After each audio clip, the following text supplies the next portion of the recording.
Salut tout le monde, bienvenue, nous sommes le 20 mars. Dans cette petite actu réfractaire, on va parler de quelques brèves internationales et des méthodes d'Hanouna qui nous sont dévoilées dans le détail.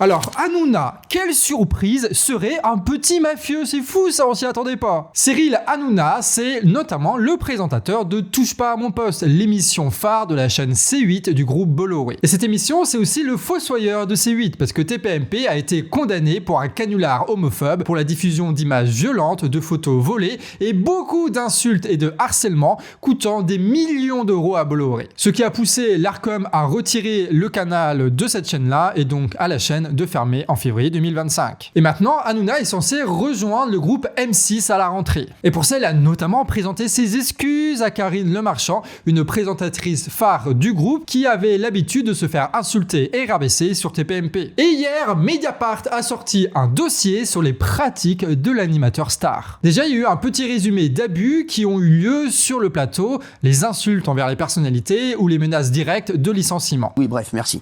Directeur général de CNews. Bref. Parlez à Guillaume, dites-le comme de première dame. Pour la liberté d'expression, et quand on dit un truc contre, vous nous dites taisez-vous, donc c'est un peu bizarre. Vous serez pas là. Vous serez pas là avec nous longtemps. Merci. Tant pis. Hein. Non mais c'est vrai, c'est insupportable cette Géraldine Magnier.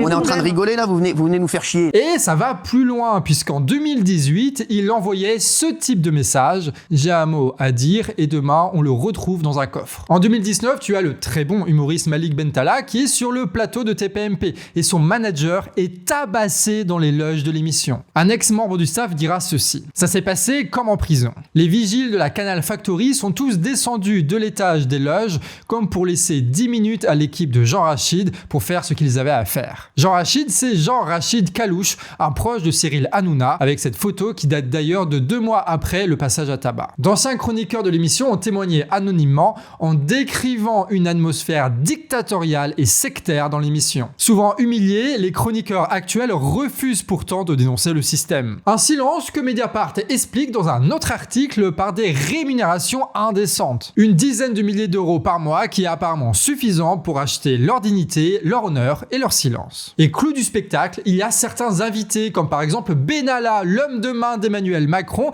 qui a été payé 3000 balles par Hanouna en tant que consultant sécurité. Bon, évidemment, avec la fin de C8, là c'est plus l'actualité maintenant, mais ça pourra reprendre avec le groupe M6. Et avec cette réputation qui est en train de se faire Hanouna, ça va être de plus en plus compliqué pour lui de trouver des sbires. Ou peut-être pas, parce que t'as quand même pas mal de gens qui peuvent vendre leur dignité pour pas cher. Mais ça nous paraît complètement à côté de la plaque de croire que ces révélations vont abîmer la carrière de Cyril Hanouna. Je veux dire, le type, il est toujours regardé, et tant qu'il sera vu, il fera des audiences, et donc il sera maintenu dans des médias, que ce soit M6 ou ailleurs. Qui plus est, ses insultes à Boyard comme ses excuses à Karine Lemarchand montrent bien que ce type-là s'aplatit très facilement dès que les intérêts supérieurs des actionnaires sont en jeu. D'ailleurs, pour boucler la boucle, il semblerait qu'il est en couple avec la belle-fille de Macron, la fille de Brigitte, un Tiffaine Ozière. C'est aussi pour ça que les actionnaires et les milliardaires doivent être exclus du jeu médiatique, parce que même s'ils perdent de l'argent, leurs médias leur donnent une vitrine pour la propagande. Et on se retrouve avec des Hanouna qui perdurent année après année malgré tous les scandales, parce qu'il y a le pognon en fait. Donc petit conseil, quand tu le peux, vaut mieux éteindre la télévision. Mais aussi soutenir la presse indépendante, notamment celle qui est transparente avec ses financements et égalitaire dans ses rémunérations. Comme par exemple le Canard réfractaire et Actu réfractaire, c'est fou ça, on est d'ailleurs en cagnotte en ce moment, c'est celle-là qui va nous permettre de durer pendant encore 1 an. Donc si tu veux soutenir une presse qui se fout pas de ta gueule, c'est en description. Allez, on va passer aux brèves internationales. Au Texas, l'avortement est interdit depuis 2021. Et ça dès 5 semaines de grossesse, même en cas de viol ou d'inceste. Et le problème, c'est que les conséquences sur la santé des femmes enceintes sont affreuses. Puisqu'en cas de problème, les médecins n'ont le droit d'intervenir que si la mort du fœtus est établie. Résultat, Neva Crin, 18 ans, est morte des complications de sa fausse couche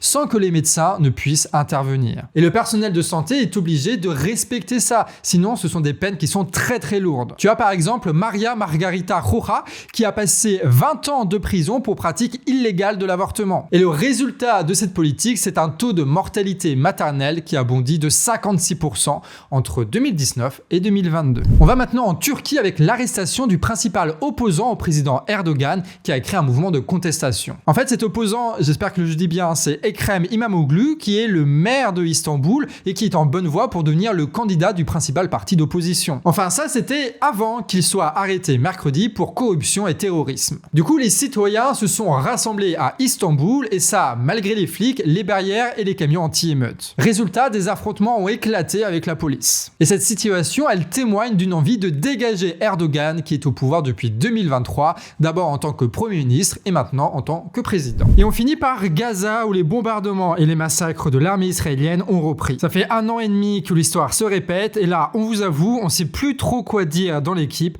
à part vous montrer ces images pour qu'on n'oublie pas. On termine là-dessus cette actu réfractaire, totalement indépendante comme on vous l'a dit, écrite par Aymeric et Nico. C'est Pix qui s'est occupé du montage et B à la diffusion. À demain, des bisous.